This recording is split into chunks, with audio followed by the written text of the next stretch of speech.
Hello guys, welcome back to my channel. दोस्तों, आज हम इस वीडियो के अंदर हम बात करने वाले हैं कि म्यूचुअल फंड क्या होता है और म्यूचुअल फंड में हम कैसे इन्वेस्ट करके हम लाखों करोड़ों की कैपिटल बना सकते हैं। यानी कि वीडियो काफ़ी इन्फॉर्मेटिव होने वाला है, इसलिए आप इस वीडियो को पूरा आखिर तक देखिएगा और जल्दी से इस वीडियो को लाइक, शेयर और चैनल को सब्सक्राइब कर लीजिए। मैं आपको लाइव बताऊंगा कि म्यूचुअल फंड में कैसे इन्वेस्ट करते हैं। तो सबसे पहले हम समझ लेते हैं म्यूचुअल फंड होता क्या है। देखिए, शेयर मार्केट के बारे में तो आप जानते हैं कि शेयर मार्केट में हम इन्वेस्ट करते हैं, पैसा लगाते हैं, लेकिन ज़्यादातर लोगों की जो मेंटेलिटी होती है वो क्या होती है कि शेयर मार्केट एक सट्टा होता है। अब आप सट्टे की तरह चीज़ों को सोचेंगे तो वो सट्टा होता है, लेकिन आप इसको एज अ बिजनेस सोचेंगे, एज अ इन्वेस्टमेंट सोचेंगे तो इससे हम काफ़ी अच्छा पैसा बना सकते हैं। तो शेयर मार्केट में क्या होता है कि हम कंपनी के अंदर पैसा लगाते हैं, यानी कि स्टॉक में पैसा लगाते हैं, स्टॉक बाई करते हैं। लेकिन स्टॉक के बारे में नॉलेज होना, जानकारी होना हर किसी के बस की बात नहीं होती है। बस की बात तो होती है, लेकिन हर किसी को नॉलेज नहीं होती है।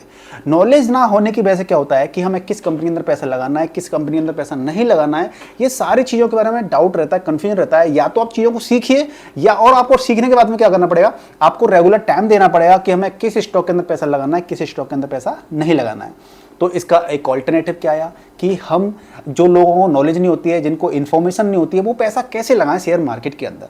तो आया म्यूचुअल फंड्स। यानी कि म्यूचुअल फंड क्या रहता है कि एक बंदा है, इसने पैसा लगाया, कुछ जो भी पैसा लगाया, दूसरा बंदा, तीसरा बंदा, इस तरह पैसा लगा के क्या हुआ, एक फंड कंपनी के पास काफी अच्छा पैसा इकट्ठा हो गया और उस पैसे को एक फंड मैनेजर होता है जो कि हाईली क्वालिफाइड बंदा होता है, जिसको नॉलेज होती है शेयर मार्केट के बारे में, जानकारी होती है, उसको नॉलेज होती है, उसको 15-20 साल का एक्सपीरियंस होता है। तो वो बंदा क्या करता है, उस फंड को जो इकट्ठा हुआ है उस फंड के पास में, उस पैसे को वो अलग अलग डिफरेंट कंपनी में क्या करता है, इन्वेस्ट करता है, अलग अलग कंपनी में इन्वेस्ट करता है और फिर उस पैसे से कोशिश करता है, उसकी जो जिम्मेदारी होती है कि उस पैसे से, मान लीजिए वो पैसा मार्केट में लगा रहा है तो मार्केट से कुछ रिटर्न ले, ठीक है ना। तो इसके अंदर हमें रिटर्न कितने मिल जाते हैं, डिफरेंट कैटेगरी के म्यूचुअल फंड होते हैं, उनके अंदर डिफरेंट क्या है रिटर्न रहते हैं। आपका small cap, mid cap, large cap, flexi cap, hybrid fund, debt fund, ठीक है, अलग अलग कैटेगरी म्यूचुअल फंड होते हैं।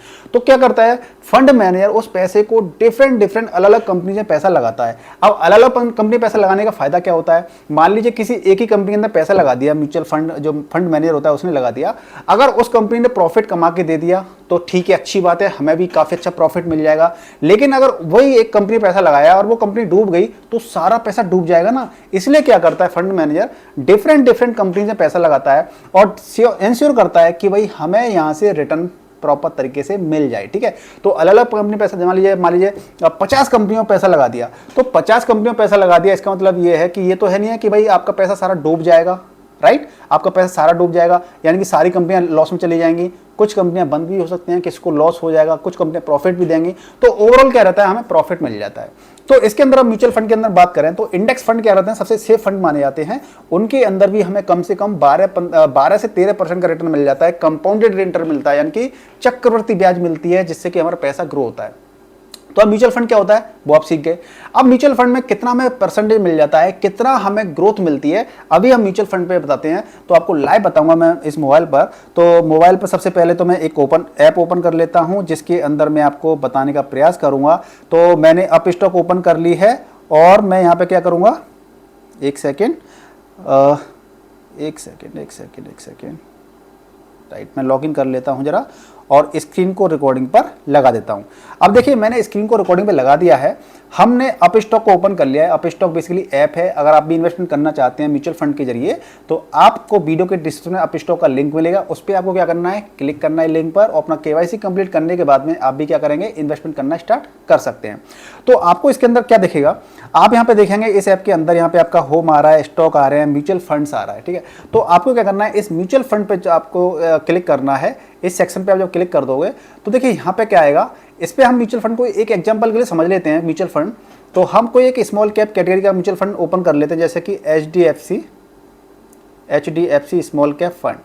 देखिए स्मॉल कैप फंड में क्या रहता है, रिस्क ज़्यादा रहता है, लेकिन प्रॉफिट भी आपको अच्छा खासा इसके अंदर मिल जाता है। अगर आप रिस्क लेने के लिए तैयार हो तो स्मॉल कैप के अंदर क्या रहता है, लॉन्ग टर्म में कम से कम 5 से 7 साल के बीच में आपको इन्वेस्टमेंट करते हैं आप, तो आपका वो रिस्क भी काफ़ी कम हो जाता है और आपको इसके अंदर प्रॉफिट मिलने की संभावना पूरी हो जाती है, ठीक है। अब इस फंड को देख लेते हैं, इसके अंदर जब कंपेयर कर लेते हैं, चीज़ों को समझ लेते हैं। देखिए, तो और इसी के अंदर बताएंगे हम कैसे इन्वेस्ट करते हैं। तो यहाँ पे देखिए फंड को आप देखेंगे, यहाँ पे HDFC स्मॉल कैप फंड है, देखिए इक्विटी है, यानी कि इक्विटी मतलब शेयर मार्केट, स्मॉल कैप है, डायरेक्ट ग्रोथ प्लान है ये, ठीक है। अब इसके अंदर आप देखेंगे तो आप नीचे थोड़ा सा नीचे आइए यहाँ पर, और जब आप नीचे आएंगे तो यहाँ पे आप देखेंगे कि आपको यहाँ पे पिछले 5 साल के अंदर, ठीक है, 5 साल के अंदर आपको 25.95% रिटर्न मिला है आपको, यानी कि कंपाउंडेड रिटर्न मिला है, कंपाउंड मतलब चक्रवृद्धि ब्याज। और आपको 10 ऑल कर देंगे, यानी कि 10 ईयर पिछले 10 साल के अंदर आपको 20.97% का रिटर्न मिला है, जो कि अपने आप में काफ़ी अच्छा रिटर्न है। आप नीचे आइए, इसका फंड साइज, यानी कि इसका जो फंड साइज है 29,685 करोड़ का है, यानी कि 29,685 करोड़ अलग अलग लोगों ने इस फंड के अंदर इन्वेस्टमेंट किया है। फॉरेन इन्वेस्टर्स भी हैं, इंडियन डोमेस्टिक इन्वेस्टर्स भी हैं, रिटेलर्स भी हैं, आप और हम जैसे लोग भी हैं। तो इस तरीके से इसके अंदर ये पैसा है। अब इसके अंदर अगली चीज़ आ रही है एक्सपेंस रेशियो। अब एक्सपेंस रेशियो क्या होता है? एक्सपेंस रेशियो का मतलब ये होता है कि भैया जो म्यूचुअल फंड है इसको चलाने के लिए फंड मैनेजर होगा, उसकी सैलरी देनी है, एम्प्लॉयज़ होते हैं, ठीक है ना, ऑफिस होती है, एसी वगैरह चलने खर्चे वानी होते हैं सारे। तो आपके लिए कोई पैसा कमा के आपको दे रहा है तो भाई वो अपनी जेब से तो कमा के देगा नहीं, तो जो भी ऑफिस से खर्चे होते हैं, एम्प्लॉयज़ की सैलरीज होती है वो दी जाती है। तो वो आपसे एज आ एक्सपेंस रेशियो के बेसिस में क्या ले रहा है? 0.58% एनुअल लगता है ये, हर साल आपको इतना % आपको पैसा आपके अकाउंट से ही, मतलब आपका जो म्यूचुअल फंड होता है उसी से कट जाता है, ठीक है। चलिए थोड़ा सा नीचे आते हैं और चीज़ों को और समझने का प्रयास करते हैं। अब देखिए इसमें क्या होता है कि म्यूचुअल फंड के अंदर मंथली SIP और वन टाइम SIP, हम म्यूचुअल फंड के अंदर इन्वेस्टमेंट कैसे करते हैं, इसके 2 तरीके होते हैं। एक तो होता है मंथली SIP, यानी कि आप हर महीना क्या करेंगे, आप कम से कम, अब देखिए इस फंड के अंदर कितना हम SIP कर सकते हैं, इसके अंदर हम 100 रुपये की SIP कर सकते हैं मिनिमम। आप यहाँ पर देख सकते हैं स्क्रीन पर, एक सेकेंड, यहाँ पे आप स्क्रीन पे देखेंगे मिनिमम 100 रुपये की SIP कर सकते हैं।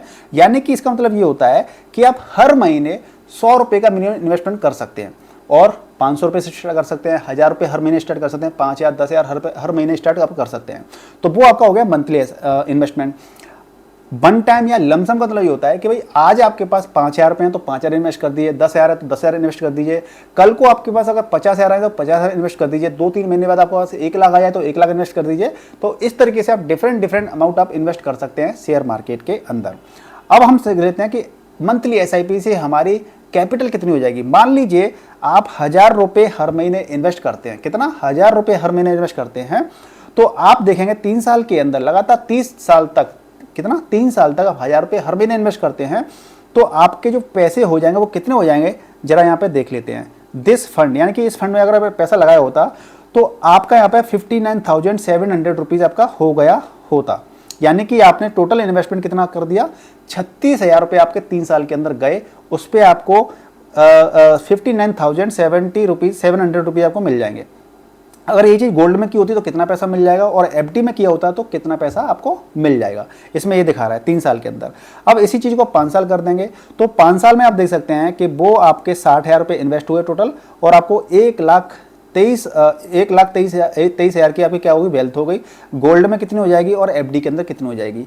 अब आप इसमें डिफरेंस देखिएगा, जैसे जैसे आपका टाइम बढ़ेगा ना, आपका जो म्यूचुअल फंड का पैसा होता है ना वो कई गुना हो जाता है। अब इसके अंदर 10 साल देखिए, तो 10 साल के अंदर आपका पैसा देखिए कितना हो रहा है 4,28,000, 1,20,000 आपका टोटल गया आपके पास से जेब से पैसा। और गोल्ड में कितना हुआ और FD के अंदर कितना हुआ, आप यहाँ पे देख सकते हैं कितना डिफरेंस आ गया इसके अंदर, ठीक है। इसी तरीके से मान लीजिए अगर आप लमसम कर देते हैं, यानी कि वन टाइम इन्वेस्टमेंट कर देते हैं, कितने का, आप 1 लाख रुपये का इन्वेस्टमेंट कर देते हैं, तो देखिए आपकी वेल्थ कितनी हो जाएगी, 3 साल के अंदर आपकी वेल्थ हो जाएगी 1 लाख के 2,25,000 हो जाएंगे, ठीक है, म्यूचुअल फंड के अंदर। 5 साल में कितने हो जाएंगे, 3,17,000 हो जाएंगे, और 10 साल के अंदर आपके जो 1 लाख रुपए थे वो आपके 7,14,000 रुपये हो जाएंगे। यानी कि आप लमसम के अंदर भी अच्छा खासा बेनिफिट ले सकते हो। अब थोड़ा नीचे आएंगे कि भैया हमारे अंदर सबसे बड़ी बात ये आ रही है कि इस फंड के अंदर हम पैसा लगा रहे हैं, तो हमारा पैसा बेसिकली किस जगह पे, किस सेक्टर में और किस किस कंपनी के अंदर पैसा हमारा इन्वेस्ट हो रहा है, जरा हाँ ये तो बता दीजिए। तो देखिए आप देखें फंड मैनेजमेंट कौन है और व्हाट्स इन दिस स्टॉक, यानी कि 8 सेक्टर के अंदर पैसा जाएगा और 79 स्टॉक के अंदर पैसा इन्वेस्ट होगा। जरा इनको देख लेते हैं। देखिए वो 8 सेक्टर कौन कौन से हैं, आप देखिए यहाँ पे सेक्टर्स आ रहे हैं, व्यू ऑल सेक्टर क्लिक कर देंगे तो सारे सेक्टर आ रहे हैं। यानी कि इंडस्ट्रीज में कितना पैसा लग रहा है, 29.33% पैसा इन्वेस्ट हो रहा है। कंज्यूमर साइक्लिक में कितना हो रहा है, 19.86 हो रहा है। फाइनेंशियल सर्विसेज 13.68 हो रहा है। ठीक है ना। इसी तरीके से पैसा किस किस कंपनी में जाएगा, यानी कि हमारा पैसा किस किस कंपनी में जा रहा है वो देख लेते हैं। आप देखेंगे यहाँ पे बी होल्डिंग कर देंगे तो सारी कंपनी की लिस्ट आ गई। यहाँ पे 79 कंपनी में पैसा जा रहा था, सारी लिस्ट आ गई। फर्स्ट सोर्स सॉल्यूशन में सबसे ज्यादा होल्डिंग है, यानी कि 4.19% पैसा लगा हुआ है। बैंक ऑफ बड़ौदा में 4.06% लगा हुआ है। सोनेट सॉफ्टवेयर है, ई क्लर्क सर्विसेज है। तो इस तरीके से आपका सारा पैसा देखिए अलग अलग कंपनी में लगा हुआ है। यानी कि अब ये तो है नहीं कि सारी कंपनी डूब जाएंगी या सारी कंपनी में लॉस रहेगा, लेकिन स्मॉल कैप है तो रिस्क रहता है। इकोनॉमी डाउन है, कोई वॉर सिचुएशन आ गई है, कोई मान लीजिए कंडीशन खराब हो गई, तो हमें क्या करना है, अगर स्मॉल कैप के अंदर पैसा लगाना है स्मॉल कैप के अंदर, तो आपको कम से कम 5-7 साल आपको इन्वेस्ट करना चाहिए। अब इन्वेस्टमेंट करना है तो कैसे करेंगे, देखिए आपको अगर एसआईपी करनी है तो यहाँ पे एसआईपी आ रहा है, और वन टाइम करना है, लमसम करना है तो लमसम आ रहा है। वन टाइम पे क्लिक कर देंगे, लमसम में आपको करना है 5 या 10 या जो भी करना है, आप यहाँ पे पैसा डाल दीजिए, अमाउंट डाल दीजिए, और वो आप क्या करेंगे यहाँ पे यूपीआई पेमेंट के जरिए या ऑनलाइन पेमेंट के जरिए या फिर आप ऑनलाइन बैंकिंग के जरिए आप पेमेंट कर दीजिए और आपका पेमेंट हो जाएगा, आपका पैसा इन्वेस्ट हो जाएगा, ठीक है। या फिर आप क्या करेंगे, एसआईपी करेंगे तो एसआईपी पे क्लिक कर देंगे, और एसआईपी आपको मान लीजिए 1000 रुपये हर महीने ही करनी है तो आप कंटिन्यू पे क्लिक करेंगे। और देखिए यहाँ पे पहले जब डेट भी आ रही है कि भैया आपको एसआईपी का अमाउंट, आपके पैसे हर महीने अकाउंट से कटेंगे, तो किस तारीख को पैसा कटे आपके अकाउंट से वो भी डेट आप चूज कर सकते हो यहाँ से, ठीक है। चूज करने के बाद में कंटिन्यू पे क्लिक कर देंगे, और कंटिन्यू में देखिए क्या कह रहा है यहाँ पे, ये बाई फर्स्ट इंस्टॉलमेंट, यानी कि एक जो एसआईपी पहली एसआईपी होगी वो आज आपकी आज ही के आज ऑर्डर हो जाएगा आपका, और अगली जो एसआईपी होगी वो क्या होगी आपकी 17 तारीख को पैसा कटेगा, जो आप डेट दोगे वही आपको तारीख यहाँ पे मिल जाएगी। उसके बाद में यहाँ पे कह रहा है सेट ऑटो पे फॉर एसआईपी, यानी कि आपका पैसा ऑटोमेटिकली बैंक से कटे और यहाँ म्यूचुअल फंड में इन्वेस्ट हो जाए, उसके लिए आपको क्या करना पड़ेगा, सेट ऑटो पे और सेट करना पड़ेगा, जो कि आप डेबिट कार्ड से या ऑनलाइन बैंकिंग के जरिए कर सकते हो। अगर आपके पास ये फैसिलिटी नहीं है तो आप यहाँ से पहले एसआईपी स्टार्ट कर दीजिए, उसके बाद में आप इसको बैंक से क्या कर सकते हैं, उस एसआईपी को लिंक कर सकते हैं, यानी कि ई मैंडेट जिसको हम कहते हैं, ई मैंडेट सेट कर सकते हैं। और वो सेट कैसे करते हैं इसके लिए अलग से एक वीडियो बन जाएगा, ठीक है ना। एक ही वीडियो में सारी चीज बताऊंगा तो वीडियो काफी लेंथी हो जाएगा। तो इससे आप ये चीज सीखे कि हम म्यूचुअल फंड के अंदर इन्वेस्टमेंट करके कैसे हम वेल्थ बना सकते हैं, कैसे हम पैसा इकट्ठा कर सकते हैं, और जो हम पैसा लगाइए 5 साल के अंदर जो पैसा हम यहाँ पे लगा रहे थे, 10 साल के लिए जो लगा रहे थे, आप इसी तरीके से 15 साल 20 साल 30 साल के लिए कर देते हैं तो आपकी जो कैपिटल है वो कई गुना हो जाती है, यानी कैपिटल आपकी करोड़ों में पहुंच जाती है। यानी कि म्यूचुअल फंड में हर इंसान को कम से कम एक एसआईपी तो करनी ही चाहिए। यदि आप भी इन्वेस्टमेंट करना चाहते हैं तो वीडियो के डिस्क्रिप्शन में मैंने अपस्टॉक का लिंक लगा दिया, आप उस पर क्लिक करके अपना केवाईसी कंप्लीट करने के बाद में आप इन्वेस्टमेंट करना स्टार्ट कर सकते हैं। तो दोस्तों वीडियो कैसा लगा प्लीज मुझे कमेंट कर बताइएगा, वीडियो को लाइक कीजिए, शेयर कीजिए, चैनल पर नए चैनल को सब्सक्राइब कर लीजिए। मिलते हैं नेक्स्ट वीडियो में, तब तक के लिए गुड बाय, टेक केयर, जय हिंद, जय भारत।